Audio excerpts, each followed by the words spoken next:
that behavior. Did we say don't do that? No, it was that. Okay. Stephanie. I am.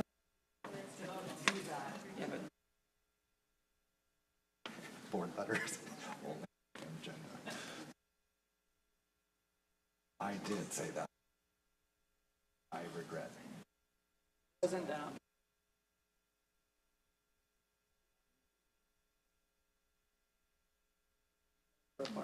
So that.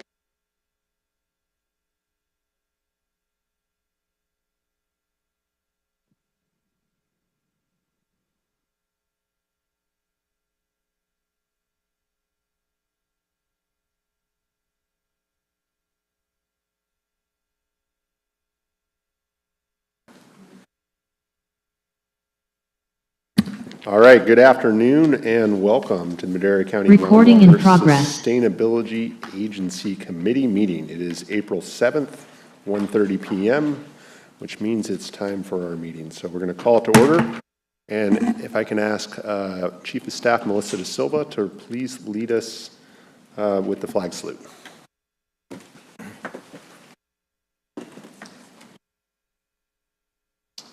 I pledge allegiance to the flag of the United States of America and to the republic for which it stands, one nation, under God, indivisible, with liberty and justice for all.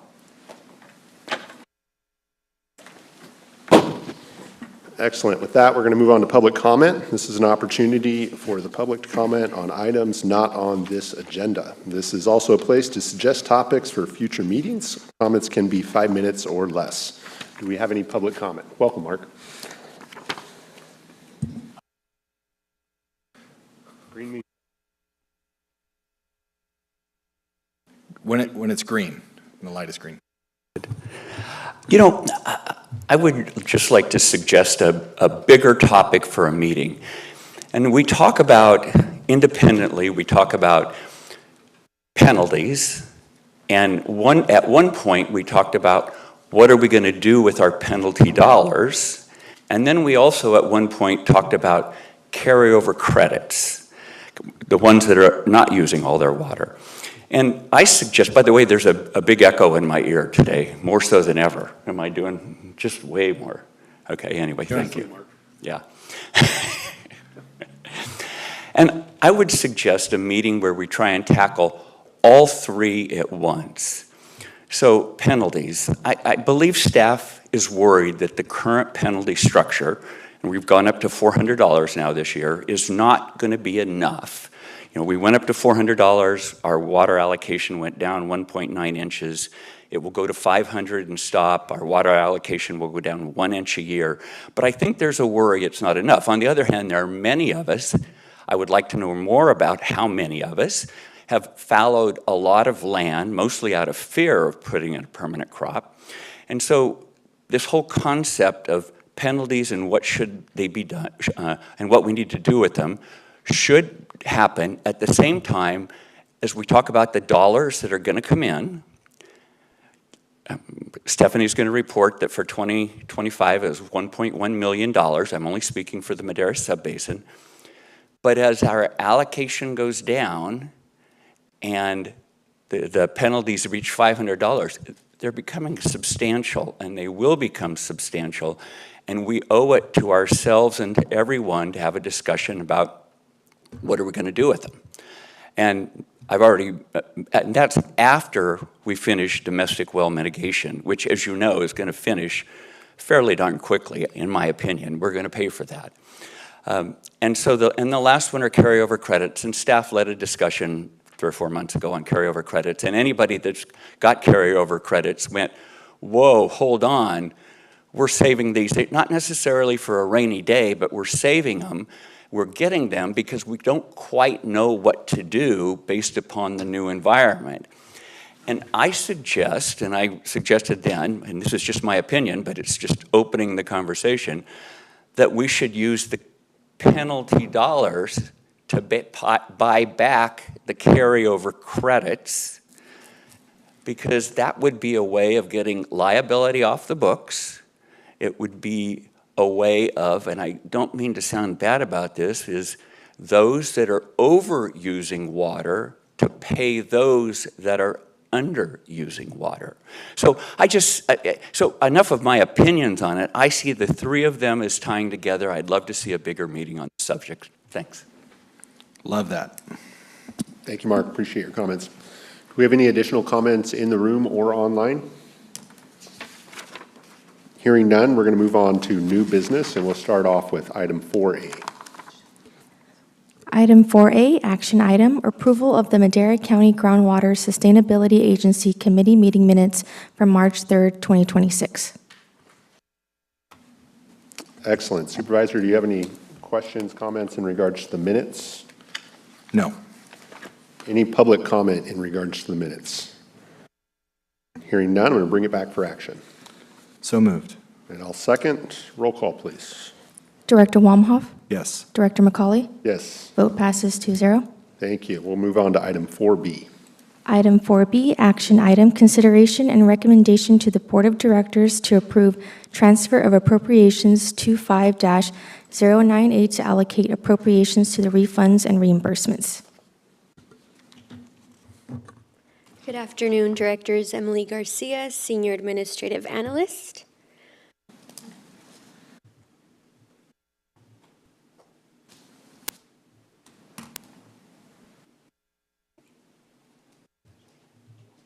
I'm ready to share.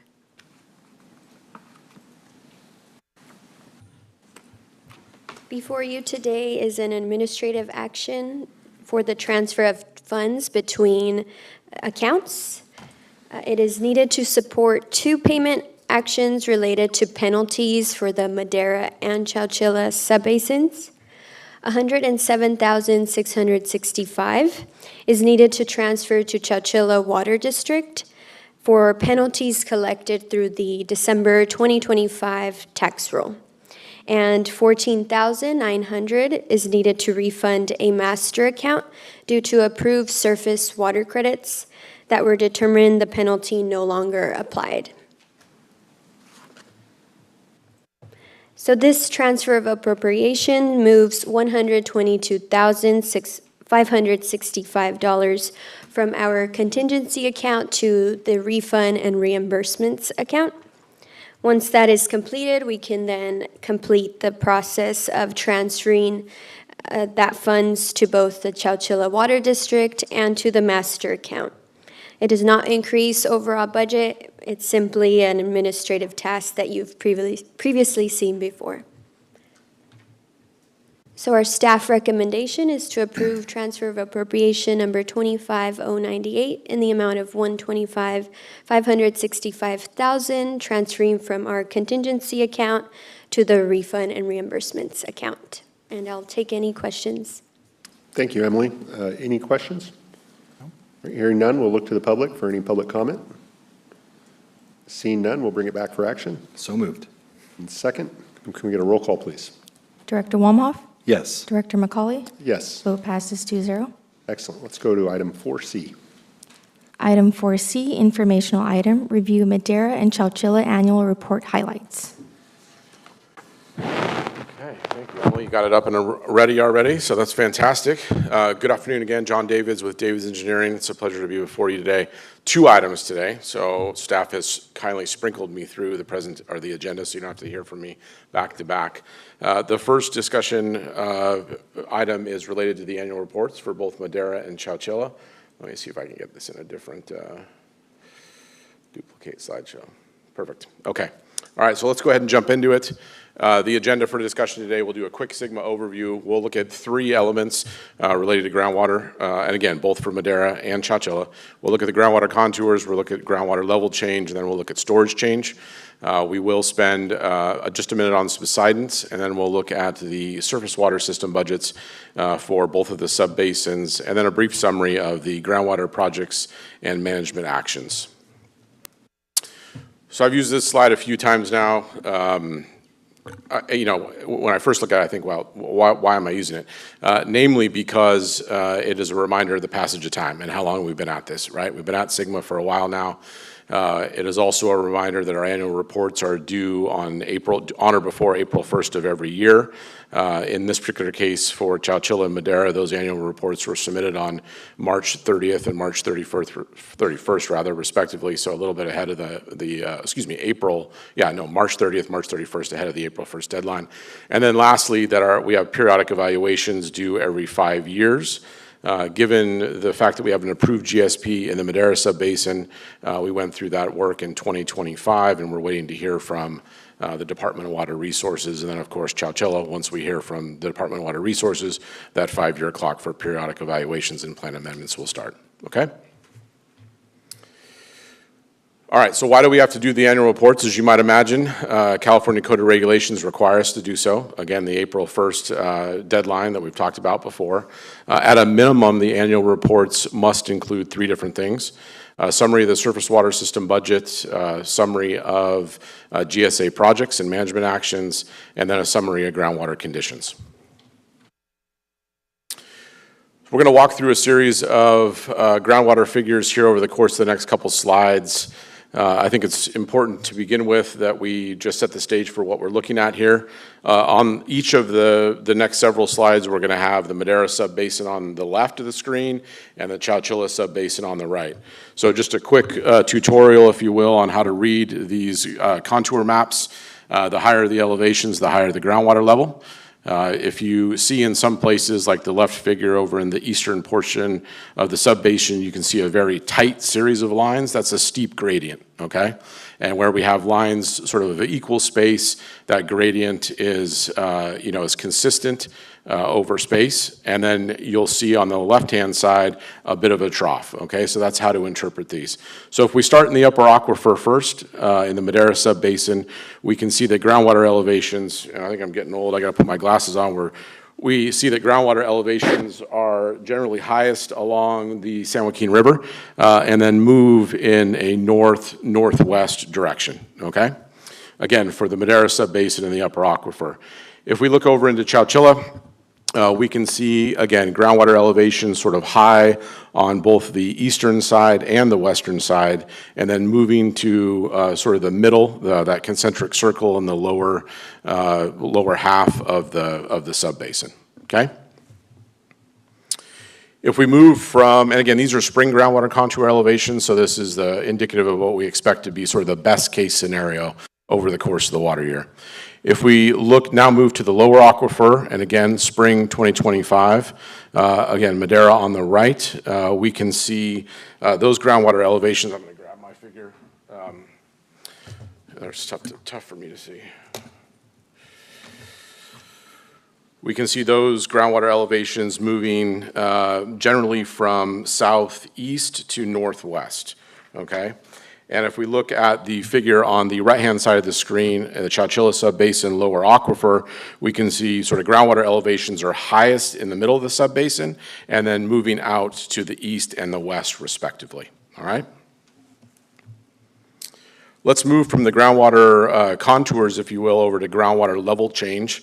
The important components of these two figures are the hotter the color, the more level change we're seeing, right? So yellow, not a lot of change. The deeper orange, the deeper red, those are the places where we're seeing significant groundwater elevation change over the course of water year 2025. And again, this is spring 2024 to spring of 2025. If we look at the lower aquifer, again, the same characteristics hold true. The lighter the yellow, the less the change, and the hotter the picture, the more orange, the more red.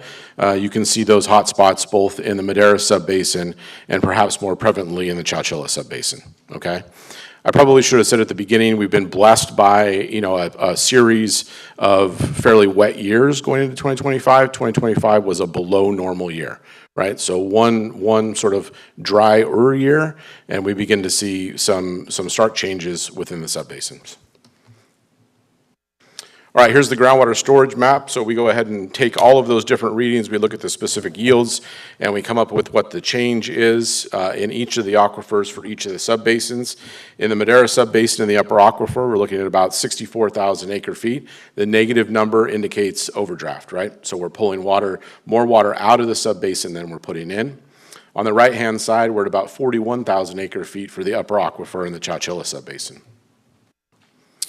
Again, moving to the lower aquifer, a deficit of about 6,500 acre feet in the lower aquifer of the Madera subbasin, and then about 21,000, just over 21,000, the lower aquifer in the Chowchilla subbasin. All right, I talked a little bit, we're going to move to land subsidence. I talked a little bit about this last time I was here, and there's obviously a direct nexus to the next presentation that I'm going to give as we close out the meeting today and related to groundwater demand management. But we talked last time that the Bureau of Reclamation is no longer monitoring the San Joaquin River restoration subsidence benchmarks, and those were the benchmarks that we used to track our progress with respect to GSP implementation and subsidence within the subbasin. We did meet with DWR, and the ask was for DWR to pick up continued monitoring of those San Joaquin River restoration benchmarks. Given the amount of sort of resources, both time and money, that DWR has invested in the INSAR data to measure subsidence, it's my strong suspicion and belief that DWR is not going to pick up that continued monitoring, but in fact will, sort of attempt to push us towards use of the INSAR data. And what I'm going to show you today, because we didn't have the benefit of the measurements at the San Joaquin River Restoration Program benchmarks this year, we did in fact use INSAR, okay?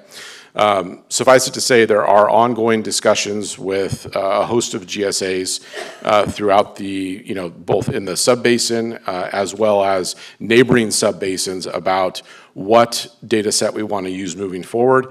There is some perspective that we would like to maintain and consequently share in the costs of annual surveys for the existing San Joaquin River restoration benchmarks, okay? So Provost and Pritchard is working to put together an estimate for that, and then we would be, dividing that by the number of GSAs that are likely to participate, seeing what those costs are, and bringing it back to the governing boards for consideration, okay? All right, so let's look at subsidence, and you'll remember, based on the groundwater demand management presentation that I gave last month, our cumulative subsidence threshold or maximum between the period of 2025 to 2030 is 1 foot, okay? These numbers, if you look closely, 0.81 sort of north of town, 0.79 in the middle of town, and then 0.9 as you move south, can be a bit confusing. So let me explain it. The way that this was developed, and we'll work to clarify this next year, is that we took that 1 foot number between 2025 and 2030, and we subtracted the subsidence that we saw in water year 2025, okay? So if we use the 0.9 as an example, for that particular RMS site, we saw 1/10 of a foot of subsidence, okay? And that's going to be important as we move forward in the next presentation, and we have a discussion about whether or not what we saw in the field by way of subsidence means that any of the mandatory, additional mandatory measures for mitigation of subsidence spring to life. And I'll spoil the punchline now. The answer is no, okay?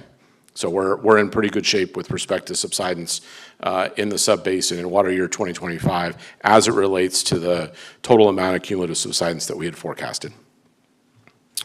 All right, let's shift gears and look at the surface water system budget. Just a quick reminder for those that have been paying attention over the years, it used to be that we would have a water budget that was calculated for the surface layer, we call it. So essentially from the Earth's surface down to the bottom of the root zone, we would take those results and we would feed it into the groundwater model, which is the mix-sim model. Given recent calibrations and retrofits to the mix-sim model, we no longer do that. We use the mix-sim model for everything. And I think, frankly, that's the way to go moving forward, which is the reason that we're continuing to do that. I mentioned before that water year 2025 was a below normal year. That's noted here again. And then our requirements with respect to the surface water system are to report groundwater extractions, surface water supplies, and then total water use. So here we are. This is the summary for those three metrics in the Chowchilla Subbasin, right? So total groundwater extraction was just under 306,000 acre feet. Not a surprise to anybody in the room that ag makes up the majority of those extractions, right, at 98%. Total surface water supplies, however, just over 152,000 acre feet. And again, probably no surprise that CVP supplies make up the majority of that at 93%. Total recharge in the subbasin was 144,000 acre feet, with the recharge from surface water accounting for 48% of that. Folks commonly ask, where's the recharge associated with the projects and management actions? It's embedded within that third sub-bullet, which is recharge from surface water, okay? Another common question we get is, geez, John, if I take total groundwater extraction and I add it to total surface water supplies, and I subtract the total recharge, shouldn't that be the change in storage within the basin? And if you flip back a few slides, you would add those numbers up and say they don't equal one another. That's true. The reason for that is the groundwater model has very strict and permanent, if you will, basin boundary conditions, and it doesn't account for lateral flow between subbasins. Okay, so that's the reason that the mathematics I just described here doesn't add up to the math on the previous slides, okay? All right, let's do the same exercise for the Madera Subbasin, total groundwater extraction, just under 568,000 acre feet. Again, ag, the predominant extractor of those groundwater resources. Total surface water supplies, 389,000 acre feet. And again, CVP is the winner there at 60% of the total surface water supplies. And then total recharge, 264,000 acre feet, okay? Again, with recharge from surface water being the clear winner at 46% or 120,600 acre feet. All right, we're headed into the home stretch for this presentation. Let's review the projects and management actions again by subbasin. In the Chowchilla Subbasin, we have, 21 different projects between the 4 different GSAs. The status of those projects range from planned to implemented, right? And if you guys were paying attention, which I know you were, the first slide of this slide deck and the last slide, the question slide, is an actual picture of the diversions that you guys are building right now off the East Side Bypass, right? So that's pretty cool. We've moved that project from planned through design and into implementation. The total benefit for these projects over water year 2025 was almost 61,000 acre feet. So that's not insignificant, right? We built the projects, and when water is available, we're putting that water on the landscape. I've said this in multiple different venues, and I mean it. The projects and management actions equate to a significant local investment, right? The growers in the room know that. Your team knows that, and it can't be understated. But broadly speaking, the projects aim to do a couple different things. Increase recharge, we talked about projects. Reduce groundwater pumping, right? That's your allocation. That's what the intent of the allocation is to reduce groundwater pumping. Demand reduction, right? Multi-benefit land repurposing. And then water supply acquisition, okay? Domestic well mitigation in the Chowchilla Subbasin. We don't sing praises, our own praises high enough at times. I still believe that was the first domestic well mitigation program in the state, but that group of GSAs, admirably so, likes to just fly under the radar. But again, that program is up and running and being administered by Chowchilla Water District, and again, has been up and running for a number of years.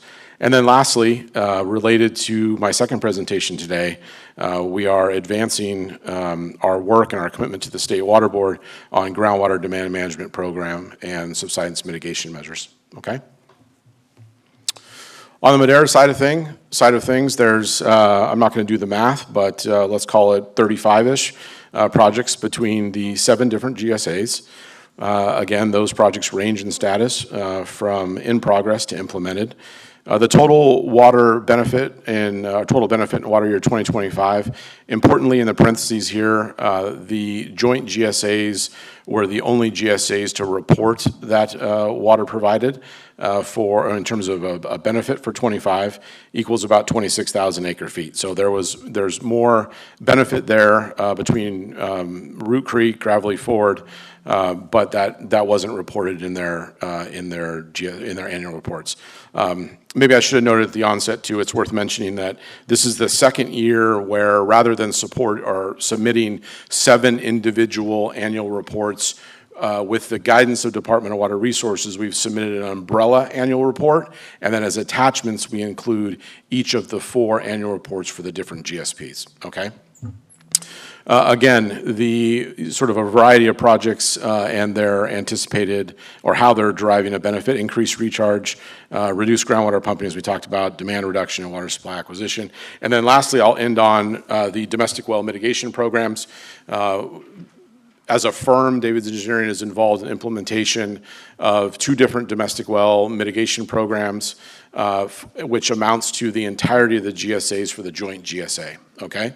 Or joint GSP rather, and that's about 96–98% of the subbasin. So the majority of the subbasin has domestic well mitigation programs that are up and running, and I think that's exciting. And then again, that honors our commitment from back in 2023.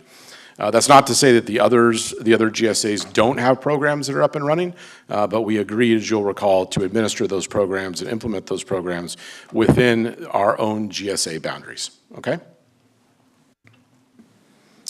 All right, there's the slide of in construction on the Chowchilla bypass, and I'll end there and answer any questions you guys have. Thank you, John. I'll look to my colleague. Any questions? No, I'm good, John. Thank you.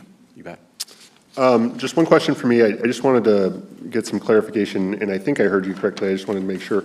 When we're talking about projects that have been completed in the Madera subbasin, I think you mentioned that we're not accounting for all of the benefit being provided by those projects. So while you've, I think, lost my slide already. I think you said 25,000 acre feet of benefit. Likely it was more. Is that what I'm understanding? Yeah, you have it correct. So for Gravelly Ford, Madera, not Madera Water District, Gravelly Ford, Root Creek, and New Stone, they didn't submit a quantity of water associated with their recharge activities. So the actual number, to the extent that they did recharge in water year 2025, you're correct, it's not reflected in these numbers. So the numbers overall in the subbasin should be higher than what's reported here today. So is that something that we're going to look to correct for the next report next year? Yeah, that is absolutely something that we look to correct. I mean, it's one of the challenges / opportunities with different GSAs, different consulting teams, and different ways of doing business inherently. But yes, that is something we look to correct. Good question. Excellent. Thank you for the presentation. Very informative. Do we have any public comment in the room or online? All right.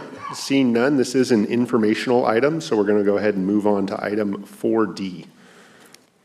Item 4D, action item, consideration and recommendation to amend the domestic well mitigation program.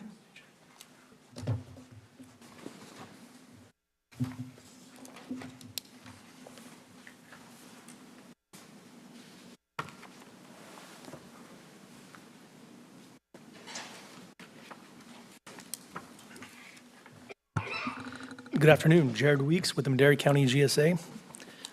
This item serves 2 purposes. 1, it provides a brief update on the status of the domestic well mitigation program.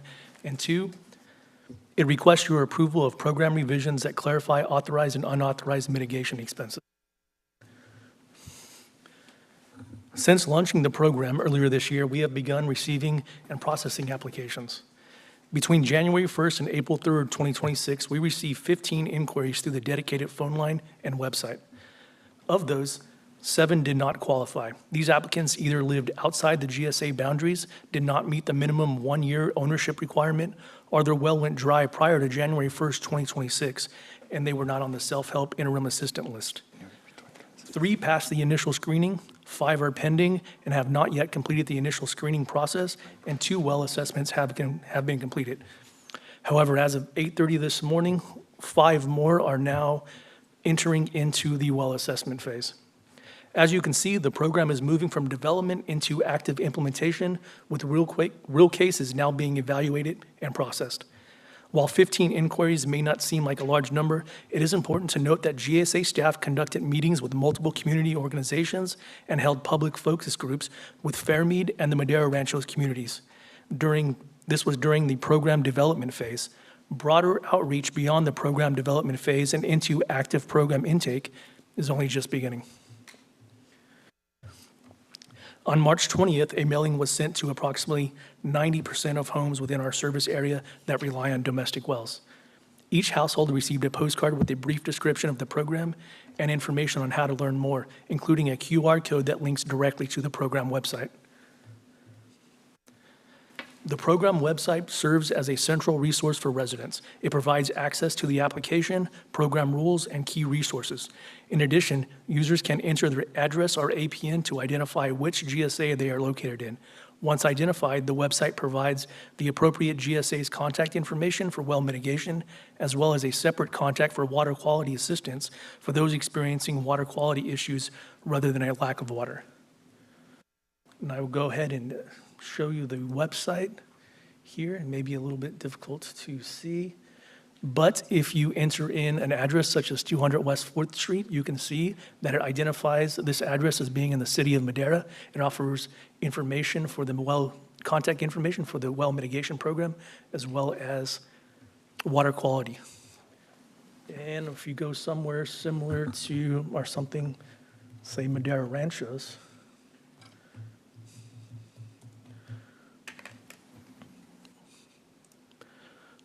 you'll notice that it identifies you are in the Madera County GSA, and it offers a little button here to apply today, and it will take you to the application. The application consists of required information about the property and the homeowner. If you scroll further down, you will see voluntary information about the well.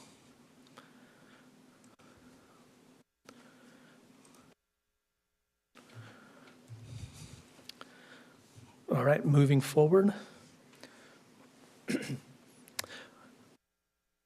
Now moving into the recommended program revisions. First, it is important to highlight that both GSA staff and the program administrator have multiple levels of process oversight to ensure program and funding integrity. During the applicant initial screening, GSA staff and the program administrator will work together to confirm that the applicant meets all program requirements as approved by this committee. If all program requirements are met, our well consultants who specialize in well site investigations, well design, and water quality, and are staffed with geologists and hydrogeologists will conduct an inspection to determine the cause of the well failure. They will prepare a well inspection report, which is reviewed by both GSA staff and the program administrator. If the well has failed due to reasons other than declining groundwater levels or subsidence, the report will document that, and a denial letter will be sent to the property owner explaining the reason and, where possible, providing guidance on next steps. This can include maintenance and recommendations and/or referrals to other programs. Finally, if the property owner and well meet all eligibility criteria, GSA staff and the program administrator review multiple well drilling quotes and approve only the reasonable costs associated with the selected quote. The total approved amount is then included in the landowner agreement, so the property owner clearly understands any potential out-of-pocket cost before work begins. The recommended revision to the program rules maintains the existing $35,000 cap. However, instead of covering only well drilling and casing, the program will now cover all reasonable components necessary to deliver a functioning domestic water supply. GSA staff believe that the revised rules strike an appropriate balance between meeting the needs of the public and ensuring the program funds are used solely for their intended purpose. As shown on this slide, authorized or reasonable cost includes such items as well drilling and casing, electrical components, wellhead fittings, pressure tanks, trenching, basic plumbing, and system and testing startup. Costs that are not necessary to restore domestic water service are maintenance that could be completed in place of drilling a new well will not be covered. Examples of non-eligible costs include lowering an existing pump, plumbing to non-residential structures, landscaping improvements, or electrical work beyond what is required to operate the well. You'll also notice that I included a catch-all on both lists at the bottom, which allows the GSA flexibility to approve necessary items that are not listed or to deny costs that are determined to be unreasonable or serve a purpose other than delivering water for domestic use. And that brings me to my final slide. The recommended action is for the committee to approve amending the resolution to update eligible mitigation costs for the domestic well mitigation program. And I'd be happy to answer any questions. Excellent. Thank you for the presentation. I know we were looking for a little bit more flexibility in this program and how it can be applied. I think you did a great job in creating some of that. So appreciate your work around this. Director, do you have any questions, comments? No, I just want to thank you for the additions or improvements to that, because really this is all about fairness, right? We have this program that we are charging growers to give to people who are experiencing dry wells due to overpumping. And so I think if we strike that balance of making sure that this money is going towards that specific intended purpose with a cap, with a lot of these parameters, you know, that's the fairness that we need. And I think this strikes that good balance. So I appreciate that. Thank you. Excellent. Unless there are any additional questions or comments, we're going to look to the public for any public comment they may have. We're going to start off in the room, and then we will move online. So first I want to just say thank you, Mark Peters again. I want to say thank you for what is and isn't included in the program. That will help it be more accurate, so thank you. What I'm missing is, where is the self-help data? So last year, in late 2025, we learned that self-help had 200 applications for domestic wells. And now we're talking about the first 15, which is a much lower number than I would have thought. But we've got people out there waiting for an answer. I would have thought getting to self-help would be one of the first things we did. So I ask, where are we with self-help? And then finally, I suggest a very brief update every month. We heard that we have 15 in, but 5 more this morning. We still have self-help.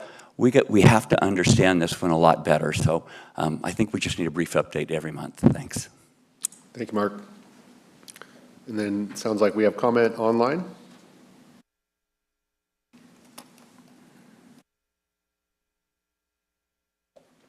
Ralph, can you hear us? Okay, well, thank you for letting me talk here. You know what? This domestic well mitigation program, I thought what we're going to do is replace the well. Well, the well is the hole, the casing, cleaning it out, getting them to where there's water. But it seems to me like what you want to do is completely change the pump, the tank, the electrical, the trenching, the everything. The domestic well mitigation was going to limit itself to providing a new clean well where they can put in all the infrastructure of the pumping in the hole themselves. I mean, I don't remember it actually being where you do the whole complete thing. Unless I'm mistaken, maybe you could clarify that for me. Thank you for your comments. Michelle, did you have a comment as well? Please come forward. Hi there, my name is Michelle Lasquedian. I'm a grower here in Madera County. Thanks for fleshing out the proposed governance of the domestic well mitigation program. I just want to double check that the limiter of 35,000 is still applicable. I didn't see that on the information that this young man just provided. And then I was hoping today, and this is in the domestic well mitigation program arena, that we would have a financial review of this program, that you all, and I think your counterparts as directors of the Madera County GSA, committed to doing in August of 2025, that there would be a review of the financials of the program for domestic well mitigation. And so, again, as to what is fair, Supervisor Walmhoff, fairness also should be applied to the growers that are being taxed for this program. $59 per acre on the last I heard, and you know, I know these numbers changed a little bit, But $59 times 88,000 enrolled acres in the wide area is plus or minus $5 million. $2.5 million came into into Madera County. Into what specific fund? As a taxpayer, I don't even know. But $2.5 million came into Madera County the last day that it was available to pay without penalty on December 10th. This coming Friday, on April 10th, will be the second part, or $2.5 million. And you all committed to your other constituents, or to constituents of Madera County, that amount, that program would be reviewed, as if it's funding it appropriately, maybe it's underfunding it, maybe it's overfunding it. And with the thought in April that it would be within a calendar timeline that adjustments could be made to the upcoming assessments on our property tax bills for this coming 2026-2027 year.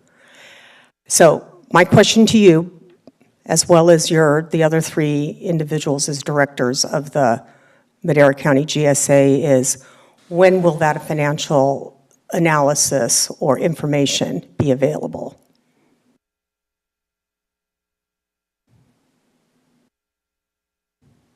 Was that it? That's my question. Okay, well, I'll let you talk. I guess those will be answered momentarily, or? I don't have a date in which we have a financial review for this. What I know is we haven't actually spent any money on the program itself as far as like rehabilitating wells. So Yes. I don't think there's too much to review at this point in time. But I think this board, as well as myself, we're committed to continuously reviewing this program to ensure that domestic well fees are as low as they possibly can be. So we're just covering the cost of this program. That's been this board's intent, and I think the board is committed to doing that moving forward. And from my perspective as well, we can't start this program with nothing. You understand that too, right? But at the same time, we haven't actually started with expenses on drilling new wells, just like you mentioned. So I think after this next tax payment, I think that would be a great time, because I think with these applications just barely starting to come in, I think it's going to be an excellent time to kind of gauge over the next 3-4 months, what does this actually look like? Because we have workshops coming up, informational items going out to people who are on self-help, whose wells have gone dry after January 1st. So I think we're just in the beginning phase of understanding what that actually looks like.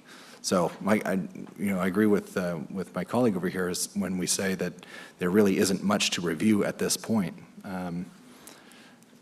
because we only have just several applications at this point. So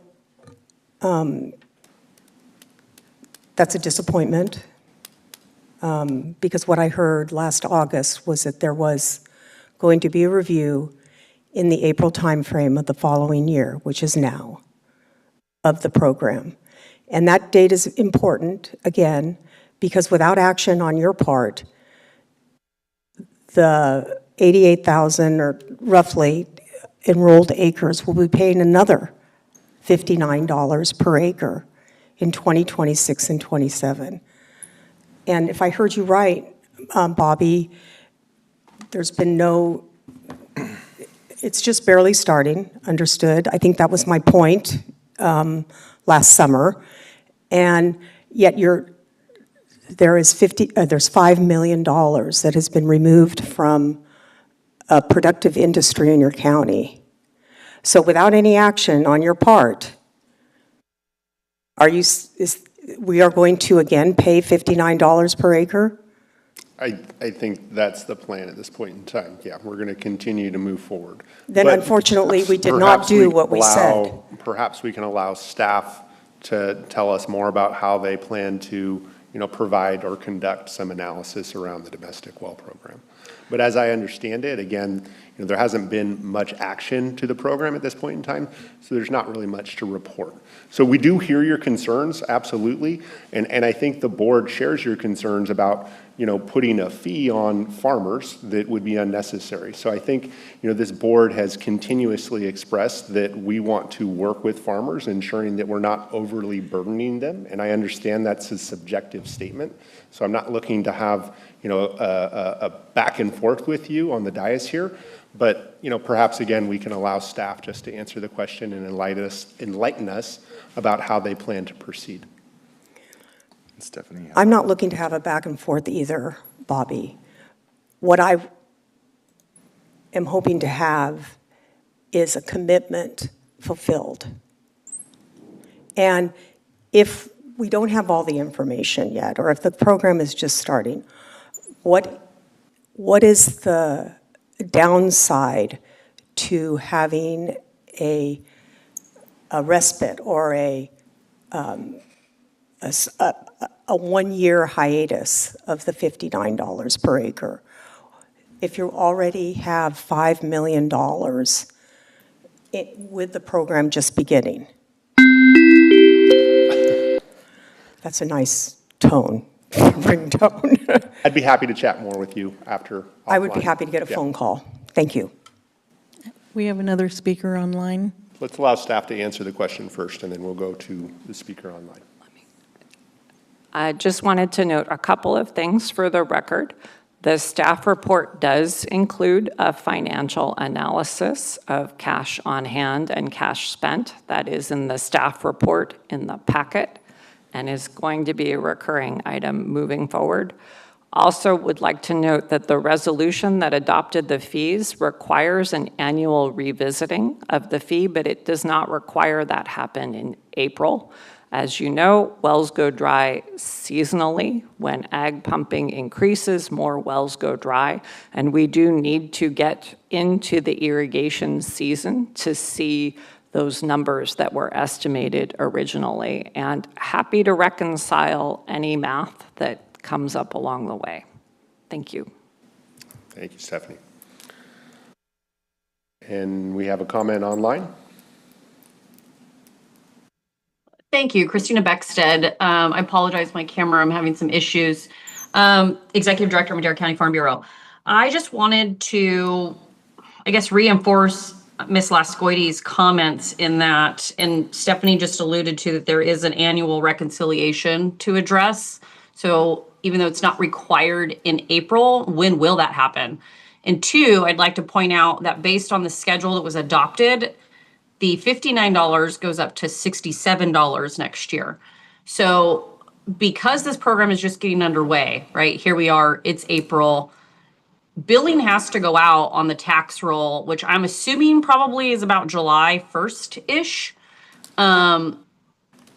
Some sort of a respite, maybe not necessarily doing away with the $59 fee, but maybe reducing it, seeing as how, yes, you need to get through an irrigation season and see how things go, but to collect another almost $5 million on this next tax roll, not even knowing what we're going to need is a little much, especially in today's economy with everything that's going on and all of the other regulatory burden and the costs and just everything that's going on that everyone's familiar with. So, Farm Bureau did submit a letter to you and the chair and to the Board of Supervisors, as well as the CAO, County Council, and several other people requesting that this accounting be done. And seeing as how you're going to be sending out bills here soon, there needs to be an accounting before those bills go out, or at least some sort of let's put a pause on this until we do actually see what the need is.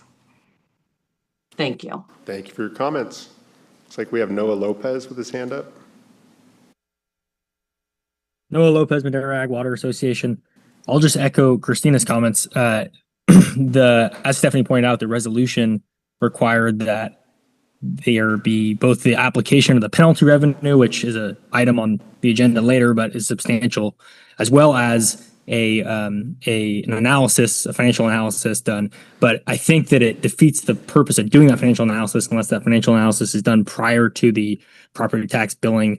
So I would echo Christina's comment that however that gets sorted out, there be some sort of analysis done prior to the billing, and if the fee can be reduced or put on hold for the next billing cycle because there isn't enough demand from the program, it should be done. Thank you. Thank you for your comments. All right, Jared. Are you able to speak to the self-help list and where we're at with self-help as far as securing all the data that they have? So we did get a list from self-help. Unfortunately, it didn't include a vital piece of information. We've reached back out to them, and they moved our request to the top of their list, their top of their priority list, so we should be receiving that at any time now. Additionally, there has been discussions at levels well above my pay grade with self-help to ensure that we can cooperate and share resources. As far as the financial analysis is concerned, the GSA committee or GSA staff has committed to providing a quarterly update for GSA revenue and expenditures, and I intend to wrap in domestic well mitigation into that analysis. And we'll bring that to this committee. I believe it's May 2nd. I'm not sure of the exact date, but it's coming up. Sure. And then, so as far as the list, as I understand, there's approximately 200 people on the list. Is that correct?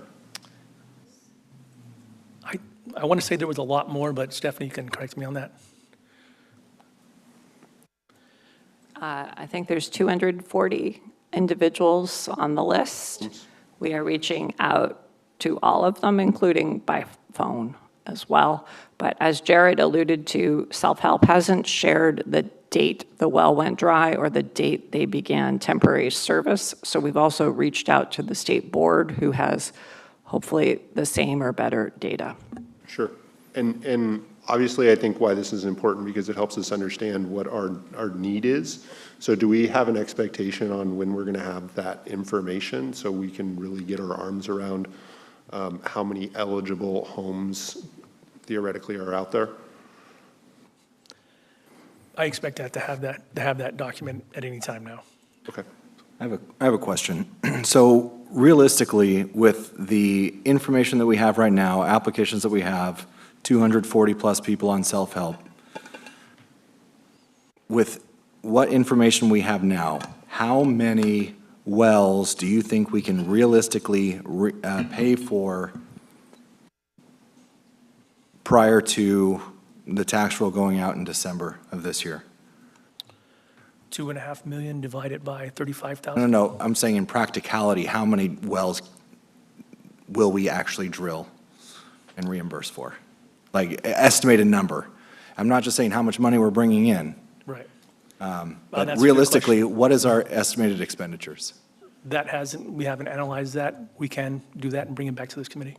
Because if we have 2.5 million, it's just a math problem, right? So if we have 2.5 million from the last table, we're going to estimate another 2.5 million. There's $5 million. Even if we were to, 250, even if 250 wells, that's $8.75 million. And that would mean that we have 3/4 of that money already in our bank account. So I think it is important to understand realistically what are our estimated expenditures going to be for this year. Saying that we already have $2.5 million in the bank and we're set to collect another $2.5 million, I think at this point it really is important to know realistically what is the possibility of expenditures based on number of well drillers, how fast they can do them, application numbers, how many do we think are actually going to be approved? Because seeing another $59 per acre coming out, that's a big deal. And if it's just going to sit in the piggy bank for a well that's going to be drilled in 2027 or 2020, some time in the future, these are the numbers that we really need to know, because I don't feel good, moving forward with pulling another $59 per acre out without having at least a good assumption of what we're going to expend on wells this calendar year. Does that make sense? Understood, yes. And how We do the quickly do you think analysis. we can get that analysis? We could create that and send it to your office as soon as possible, maybe next week sometime. Okay, because I think it would be important, because if realistically, we can only spend $2.5 million this calendar year on wells, why would we do another $59 this next tax roll? If that's realistically what we can do. Yes. You see what I'm saying? Yes. So I think that's important. I think that's what, these growers are looking at when, like, hey, we shouldn't be doing any more than what is realistic or necessary when it's already tough out there, so. I can certainly understand your concern, and based off preliminary analysis. And if you could just speak into the mic over a little Sorry, bit louder. I understand your concern as well as the public, and based off our analysis and developing the budget, we do not intend to raise the $59 this coming fiscal year. So it'll stay flat, Yeah, again, I think it's less about that and more about what we can do. what we can actually do this Exactly. year. Yeah. Thank you. Can I add a couple things? We have had interviews with drillers who can commit to the full amount of wells that we had estimated would go dry using best available data. So we know that drillers could get the work done, but one question is, if they're on the self-help list and they're not coming forward, why are they not coming forward? And if there are people who could use the program, but the rules are too constrained, we need to know that as well.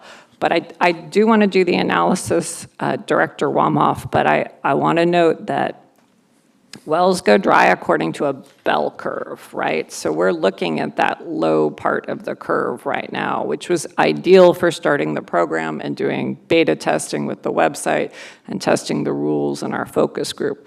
But it is going to go to a peak sometime in the summer, and so it's going to be hard to get the right estimate without having some data from the actual summer. I understand that. Do we have any data from previous summers regarding number of wells that have gone dry? We do, and that's what was in the rate study that determined the rate. Right, so realistically, how many do we expect? There's somewhere in the 200-ish wells that are going to go dry in a year, yes. Okay, so with that being said, we are looking at an estimated 200 plus that we will drill this year? That is the goal of the program, is to provide drinking water for people whose wells have gone dry from ag pumping. Yeah, so between all the well drillers, they have committed to being able to drill 200 wells this year? Yes. Okay. So let's come up with a way of showing what we've spent, what the bell curve looks like, where we are, and the best time to do the financial calculations. And just to respond to Ms. Beckstead, in terms of property tax bills, we turn in a spreadsheet in the beginning of August, which is why last time your board saw a rate in June and July. So we were able to capture some summer activity. Thank you for that clarification. This has been really good discussion around, I think, the rate and ensuring that, this board is being cognizant of that rate and how those funds are being spent. I do want to draw back, though, to the item at hand, which is an action item to modify the domestic well program. So if there are any additional comments specifically in regards to the board item, I would welcome those at this time. And I do have one comment regarding that as well, because there was another comment saying, well, we're only going to drill the hole, and it's up to the homeowner to provide the rest. And no, that's absolutely wrong. If a well went dry due to overpumping, and that's what the geologist and the people have said, it's prudent that, as long as you stay under the cap, that all necessary equipment to provide drinking water, again, should be allowed. I think it's absolute nonsense to say we're going to drill a hole and it's up to the homeowner to pay for every extra cost. That's like having car insurance. If you total your car, they'll give you your car but no wheels and no engine, and it's up to the person who got their car wrecked to provide the engine and wheels, even though they had insurance. So no, I don't believe that at all, and I think this is prudent. and it still stays within the cap of $35,000. And so that's my comment on that. Thank you. Is that a motion?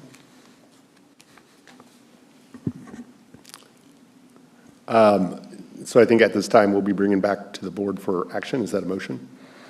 Yeah, so moved. And I'll go ahead and second. Roll call, please. Director Wamhoff, Yes. Director McCauley. Yes. Vote passes 2-0. Thank you. Let's move on to item 4E. Item 4E, informational item, review penalty data from 2025.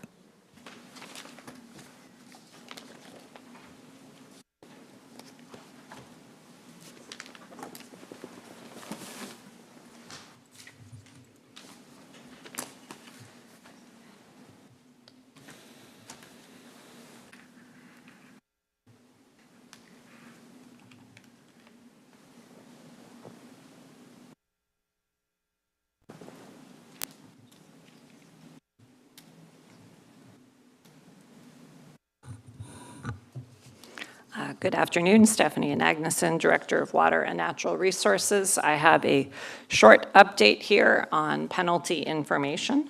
We're going to start with a table, and this table shows the Chowchilla Subbasin, Madera County GSA, and Madera Subbasin, Madera County GSA. It doesn't include the Delta Mendota because there weren't any penalties there within the Madera County GSA. So you can see the second column, the total number of acres that are in farm units, with Chowchilla at around 38,000 and Madera at 88,000. You can see the number of acres within farm units in penalty in the third column, seeing that it's under 10% in both of those. And then you can see the penalty that is being collected and was billed in mid-March. So in Chowchilla, 650,000 approximately, and 1.1 million in the Madera Subbasin County GSA. The next table just looks at where the penalties fell according to farm unit zone. As you know, there's, oops, maybe I went too many. As you know, there are 3 farm unit zones in the Madera Subbasin and 2 in the Chowchilla Subbasin. So here you can see Chowchilla East, Chowchilla West, the Madera East North, that's the area above the Fresno River, the Madera East South, south of the Fresno River, and then Madera West. So you can see that the majority of the penalties are in the western portion, and we just did this for analysis purpose. This issue with people with recurring penalties has come up a couple times with the board, so we did a quick table here. You can see there are 17 farms that have been in penalty. Every year there's been a penalty. So we have been told by some folks that this is intentional on their part, that they'd rather pay the penalty. Some of these penalties are fairly high. One of them was over $100,000. There are 22 farms that were in penalty 2 of the last 3 years, and then 37 that have been in penalty 1 of the last 3 years.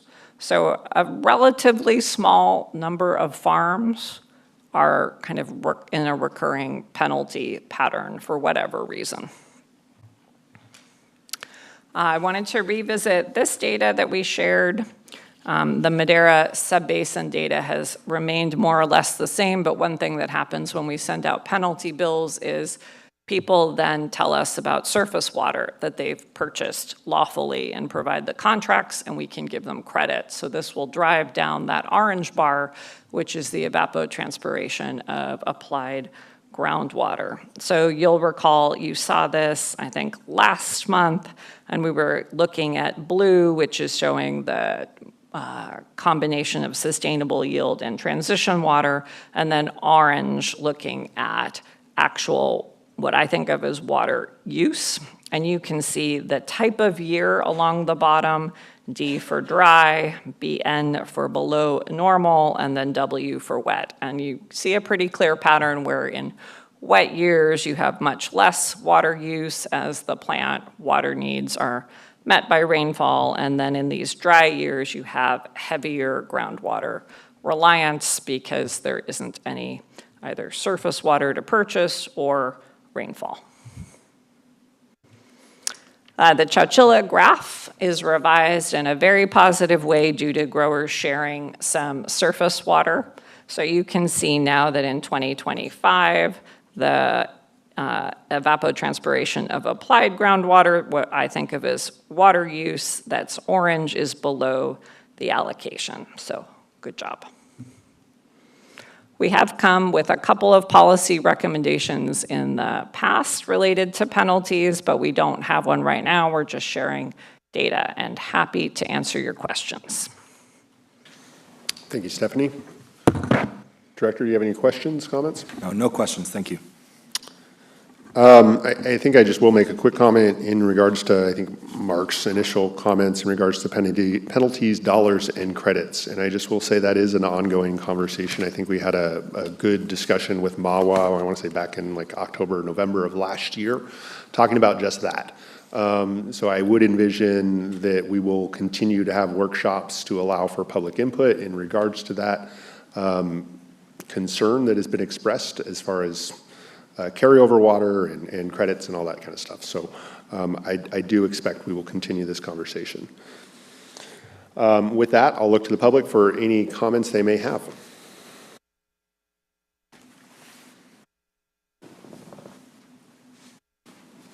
Hi, Mark again. I have what I hope are some important comments. Stephanie said that there were a little bit less than 7,000 acres that were over their allocation. That means that there were 81,000 acres that were under their allocation.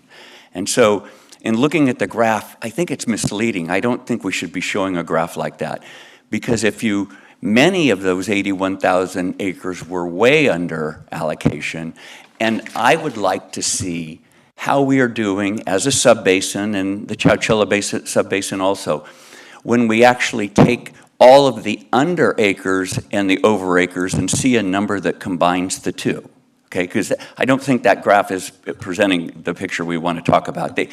We are not over allocation as a subbasin, the Madera subbasin in 2025, I assure you. That's what the data is going to show.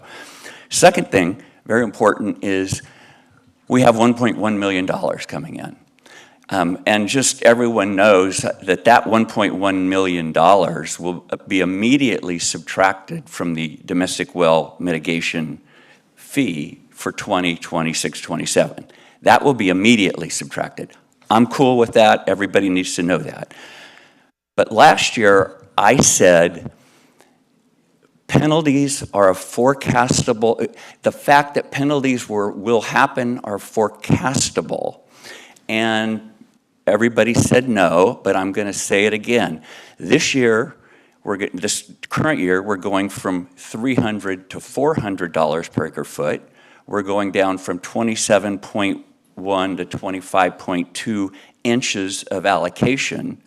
The dollars will be higher than 1.1 million, almost by definition.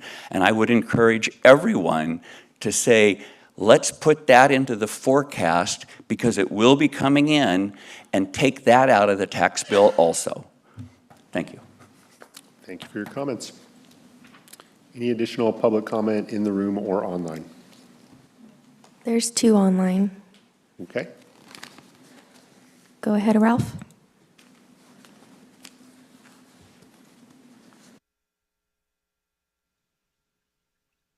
Can you hear me? We can hear you. Okay, great. All right. What I'd like to comment on, I think I didn't get to talk on the last issue on the domestic well mitigation.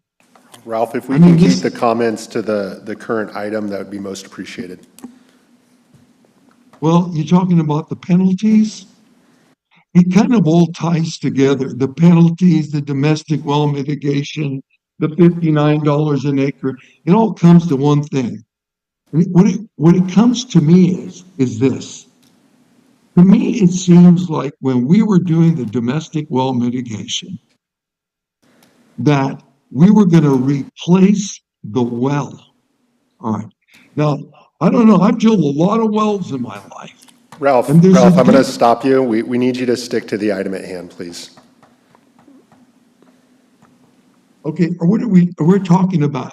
My mind is so focused on what I got my hand put down for that I didn't get to finish. All right. Are you talking about now the penalties? Yes, sir.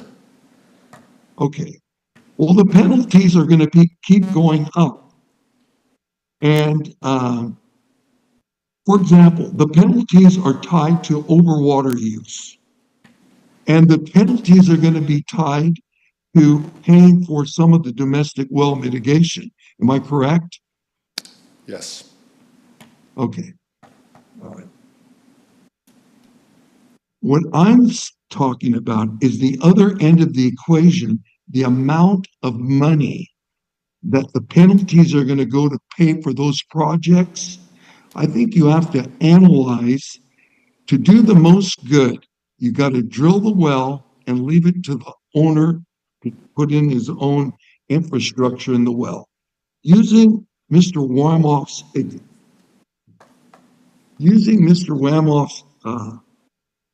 example of a car wreck. It's, for example, the farmers in the ag area are being blamed for dropping water levels in domestic wells, even though they're 50 miles away, which is not true. But all the same, if I wreck a car, if I run into another vehicle and I damage the frame of the car, whatever I do to the car, I repair what I damaged. But that doesn't mean if the guy had an engine with 600,000 miles on it and it's wore out, I'm responsible for fixing the engine too. When you have a well, you have electrical, you have tanks, you have piping, you have bowls, you have all kinds of stuff. All those things are being worn out over a period of years. The farmer dropping a water level, even if he did, is not responsible for that. And I would just encourage that you guys take a hard look at that. That's it.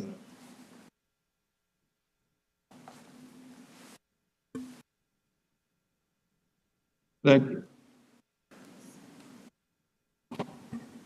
Thank you for your comments, Ralph. We're going to move on to Noah. Noah Lopez, Madera Ag Water. Wanted to agree and thank you for bringing up the connection, Supervisor McCauley, between the penalties and the carryover. And I wholeheartedly agree that further discussions need to be had regarding ensuring the durability of that carryover and how this all ties together. Regarding this slide or this presentation on penalties, I just would note, and Mark made the same comment, but that $1.1 million approximately that is going to be assessed in the Madera subbasin as per the resolution will be applied to the domestic well mitigation fee. So we should keep that in mind when we're talking about the last issue, which I know we don't want to keep going back and forth on. So I'll respect that. But I just wanted to make that comment. And then finally with penalties, I do think it's just also worth commenting or noting that the penalty rate is directly tied to the amount that is going to be collected. And so as we continue to move along that increasing schedule, we would expect to see changes in the amount of penalty being used. So, thank you. Thank you for your comments. Michelle?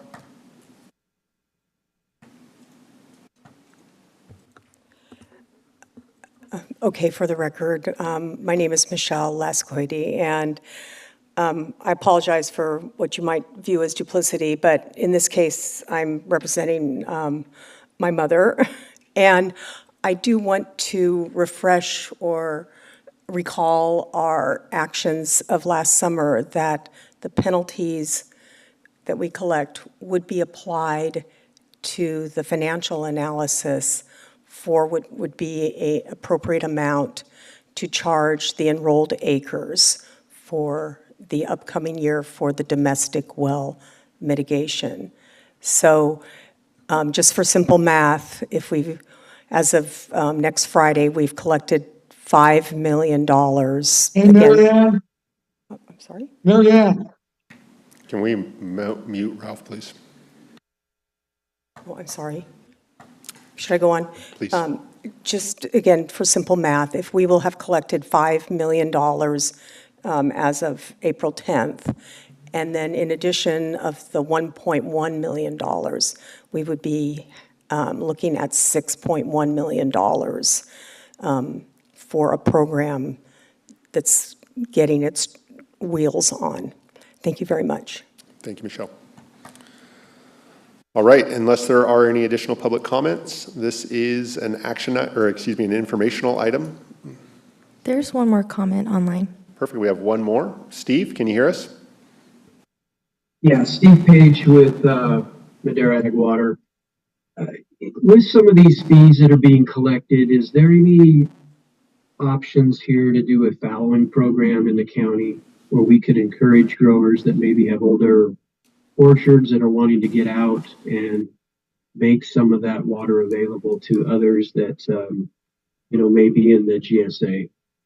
And maybe that could be a future comment, but I think that would be appropriate to set some of these fees aside to get some of these older acres out. Thank you for your comments, Steve. All right, with that, we're going to move on to item 4F. Item 4F, action item, consideration and recommendation of adoption of the Chowchilla Subbasin Groundwater Demand Management Programs and Subsidence Mitigation Measures Report. All right, let me go ahead and get the presentation up. Give me just a minute.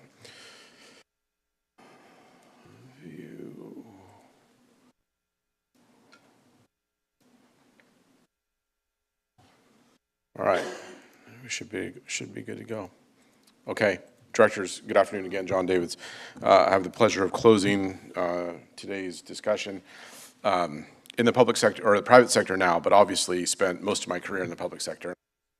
It's interesting and enlightening to sit through committee meetings like I used to. That's where the hard work gets done, and so these can be difficult discussions, but they're fruitful in the end, in my estimation. So, okay, let's see. I was last before you a little over a month ago, March 3rd, to talk about groundwater demand management and subsidence mitigation measures in the Chowchilla Subbasin.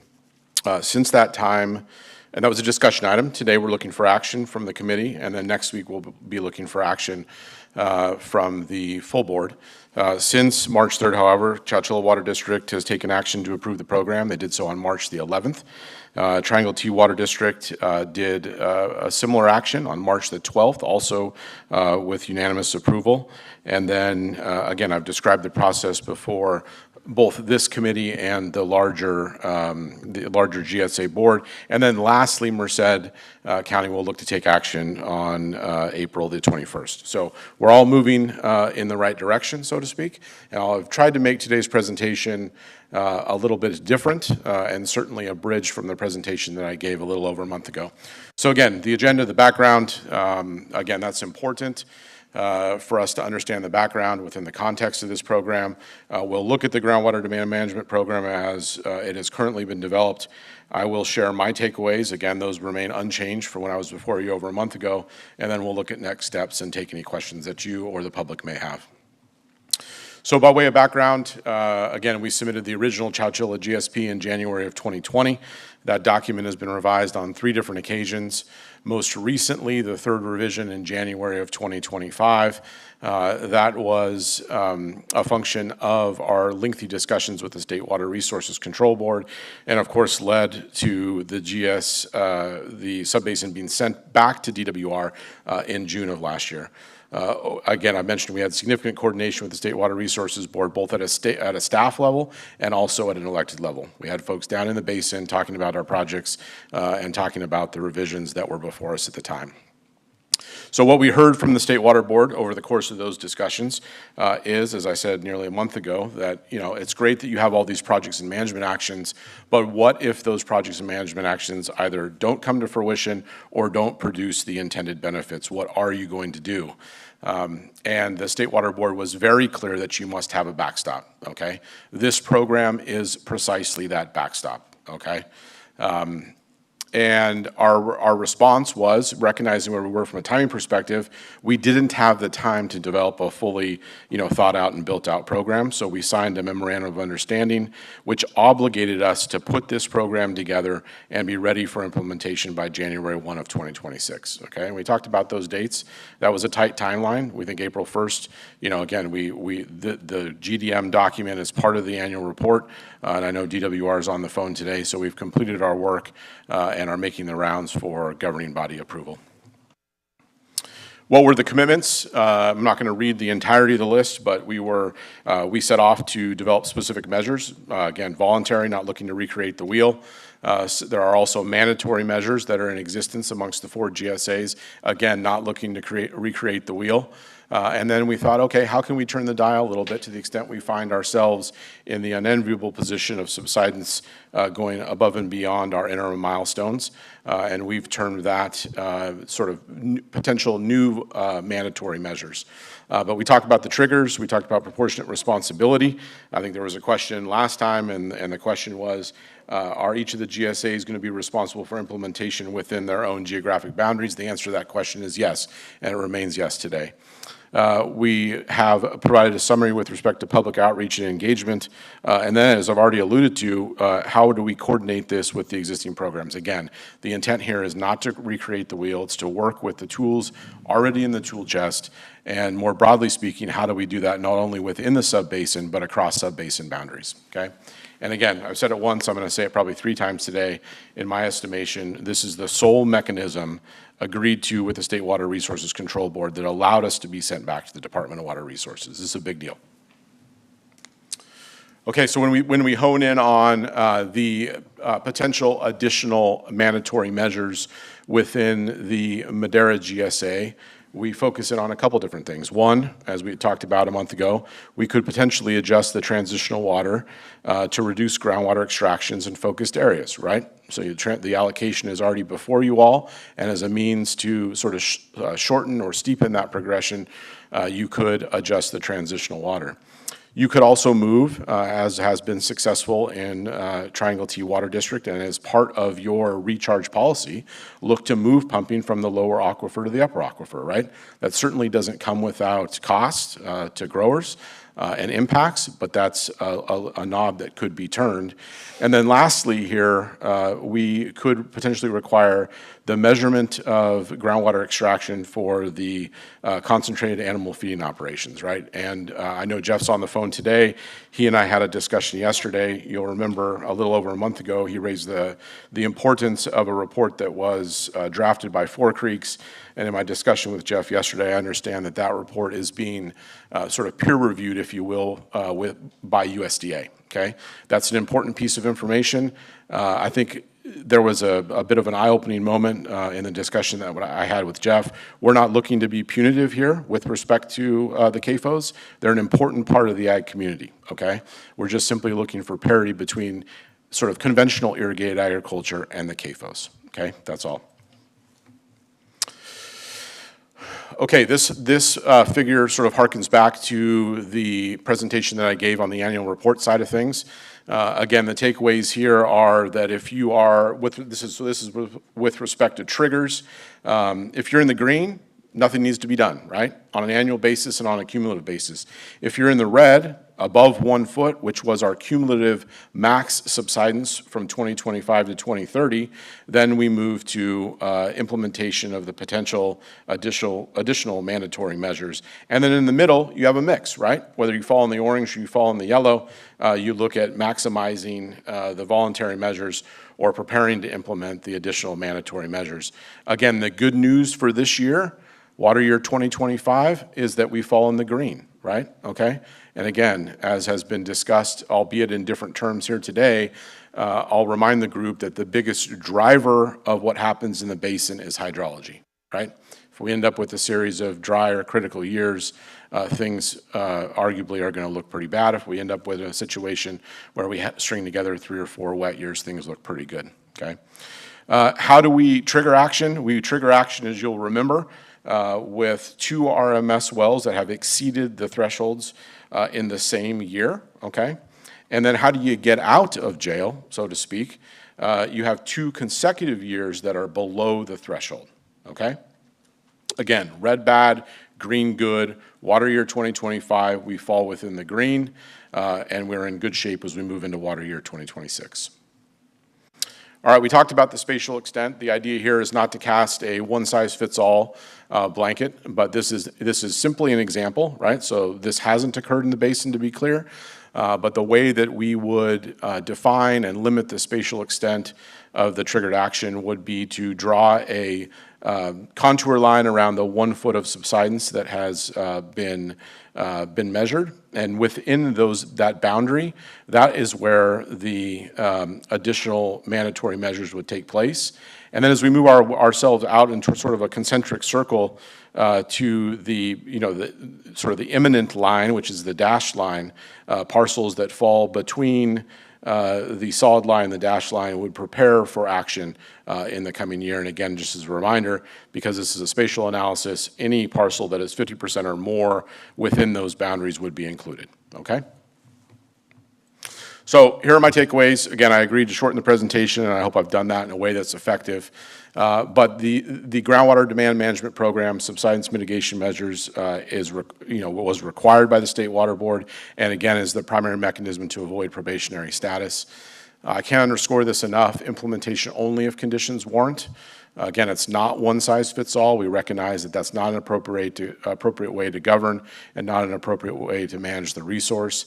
It's geographically focused, and importantly, there are different approaches for each GSA, right? There's not one way to do things, and everybody has their own tools, and they'll have the ability to use their own tools. And then again, we've allowed continued runway for program refinement and additional public collaboration. So next steps, we talked through GSA governing body review and consideration. I won't repeat that. The program and the associated report was included in the water year 2025 annual report submitted just a few days ago. We will continue to monitor conditions within the subbasin. There was discussion here about periodic check-ins under a previous agenda item.